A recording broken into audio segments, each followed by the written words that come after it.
నమస్తే, welcome to I news. పశ్చిమాసియాలో America, Iran దేశాల మధ్య రగులుతున్న యుద్ధంలో అత్యంత నాటకీయ పరిణామాలు చోటు చేసుకుంటున్నాయి. ఇరాన్ పై ఒక భారీ వైమానిక దాడికి సర్వం సిద్ధం చేసిన అమెరికా అధ్యక్షుడు డొనాల్డ్ ట్రంప్ చివరి నిమిషంలో ఆ ప్లాన్ ను రద్దు చేసుకుని వెనక్కి తగ్గారు. గల్ఫ్ మిత్ర దేశాలైన సౌదీ అరేబియా, ఖతార్, యుఏఈల విజ్ఞప్తి వల్లే తాము దాడిని వాయిదా వేసినట్లు ట్రంప్ బహిరంగంగా చెబుతున్నప్పటికీ అంతర్జాతీయ రక్షణ నిపుణులు మాత్రం దీనికి భిన్నమైన అత్యంత షాకింగ్ నిజాలను బయటపెడుతున్నారు. వాస్తవానికి రష్యా, చైనాలు కలిసి ఇరాన్ కోసం సృష్టించిన ఒక అభేద్యమైన చక్ర వ్యూహం చూసి పెంటగాన్ వణికిపోవడమే దీనికి అసలు కారణమని తెలుస్తోంది. ఆ పూర్తి రక్షణ వ్యూహాల వివరాలు స్పెషల్ స్టోరీలో చూద్దాం. 2026 ఏప్రిల్ 8న ఇరాన్, అమెరికా దేశాల మధ్య ఒక తాత్కాలిక కాల్పుల విరమణ ఒప్పందం కుదిరింది. ఆశ్చర్యంగా ఈ గడిచిన 41 రోజుల్లో అమెరికా అధ్యక్షుడు డొనాల్డ్ ట్రంప్ తాము ఇరాన్ పై భీకర దాడి చేయబోతున్నామంటూ ఏకంగా 26 సార్లు ప్రకటనలు చేశారు. కానీ ప్రతిసారి చివరి నిమిషానికి వచ్చేసరికి ఆయన తన మాటలను వెనక్కి తీసుకుంటూ వచ్చారు. ఇది కేవలం యాదృచ్ఛికంగా జరిగింది కాదు. దీని వెనుక ప్రపంచ అగ్రరాజ్యాల మధ్య నడుస్తున్న ఒక మైండ్ బ్లోయింగ్ మిలిటరీ గేమ్ దాగి ఉంది. ప్రస్తుతం ట్రంప్ అధికారికంగా విడుదల చేసిన ప్రకటనలో మేము ఇరాన్ పై ఒక భారీ దాడిని ప్రారంభించబోతున్నాము, కానీ సౌదీ అరేబియా, ఖతార్, యుఏఈ మమ్మల్ని అలా చేయకుండా నిరోధించాయి. ఈ దేశాలు ఇరాన్ తో ఒక శాంతి ఒప్పందానికి చాలా దగ్గరగా ఉన్నాయని, 2-3 రోజుల పాటు దాడిని వాయిదా వేయమని మమ్మల్ని కోరాయి అని చెప్పుకొచ్చారు.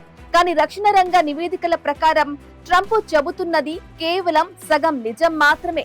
అసలు కారణం ఏంటంటే ఈ కాల్పుల విరమణ సమయాన్ని వాడుకుంటూ రష్యా, చైనాల ప్రత్యక్ష సహాయంతో ఇరాన్ తన సైనిక శక్తిని ఊహించని రేంజ్ కు పెంచుకుంది. అమెరికా దాడిని ముందుగానే పసిగట్టి తిప్పికొట్టే ఘనమైన సామర్థ్యాన్ని టెహ్రాన్ సంపాదించింది. ఇందులో మొదటిగా రష్యా అధ్యక్షుడు Vladimir Putin mind game Iran రక్షణ రంగాన్ని పూర్తిగా మార్చేసింది.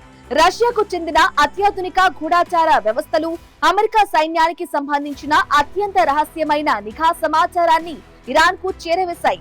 రష్యా ఇచ్చిన ఈ ఇంటెలిజెన్స్ డేటా సాయంతో ఇరాన్ మిలిటరీ అమెరికాకు చెందిన ఫైటర్ జెట్లు, బాంబర్ విమానాలు ఏ బేస్ల నుండి ఏ నమూనాలలో టేకాఫ్ అవుతాయి, గాల్లో వాటికి ఇంధనం నింపే ఖచ్చితమైన సమయాలు ఏంటి, అలాగే అమెరికా పైలట్ల ప్రవర్తన శైలి ఎలా ఉంటుంది అనే విషయాలను క్షుణ్ణంగా తెలుసుకుంది.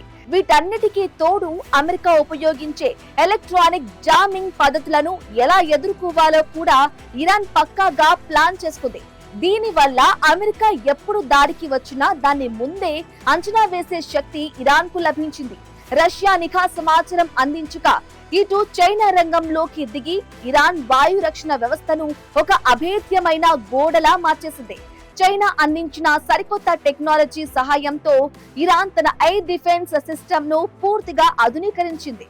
ఇరాన్ వైమానిక పరిధిలోకి దూసుకొచ్చే అమెరికా క్షిపణులను గాల్లోనే అడ్డుకోవడమే కాకుండా అమెరికాకు చెందిన అత్యాధునిక స్టీల్త్ యుద్ధ విమానాలను సైతం గురించి కూల్చివేసే సరికొత్త రాడార్ సాంకేతిక పరిజ్ఞానాన్ని ఇరాన్ సొంతం చేసుకుంది. ఈ కాల్పుల విరమణ సమయంలో ఇరాన్ తన ఎంటైర్ ఎయిర్ డిఫెన్స్ నెట్వర్క్ ను పూర్తిగా రీడిజైన్ చేసి ఎలక్ట్రానిక్ వార్ఫేర్ కు 100% సిద్ధమైంది.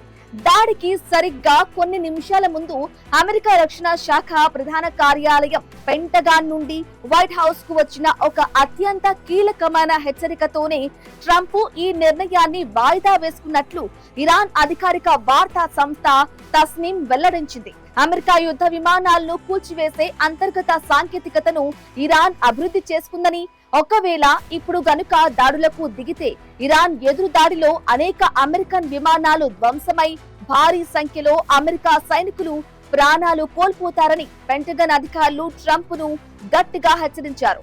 ఈ ఘోర నష్టాన్ని ఊహించే ట్రంప్ తక్షణమే దాడులను నిలిపివేయాలని సైన్యాన్ని ఆదేశించారు. ఈ చక్ర వ్యూహం ఇచ్చిన ధీమతోనే ఇరాన్ ఇప్పుడు అమెరికా బెదిరింపులకు అస్సలు లొంగటం లేదు. ఇరాన్ విదేశాంగ మంత్రిత్వ శాఖ ప్రతినిధి ఇస్మాయిల్ బఖాయి మాట్లాడుతూ అమెరికా మా షరతులను అంగీకరించాలి, లేకపోతే మా బాలిస్టిక్ క్షిపణుల పరాక్రమానికి లొంగిపోవాల్సి వస్తుంది అని హెచ్చరించగా, ఇరాన్ ప్రెసిడెంట్ మసూద్ పెజెషియాన్ కూడా తాము అమెరికాకు లొంగిపోయే ప్రసక్తే లేదని స్పష్టం చేశారు. అయితే ఒకవేళ గల్ఫ్ దేశాల మధ్యవర్తిత్వం విఫలమైతే ఇరాన్ అణ్వాయుధాలను తయారు చేయకుండా అడ్డుకోవడానికి తమకు దాడి చేయడం మినహా మరో మార్గం లేదని ట్రంప్ పదే పదే చెబుతున్నారు.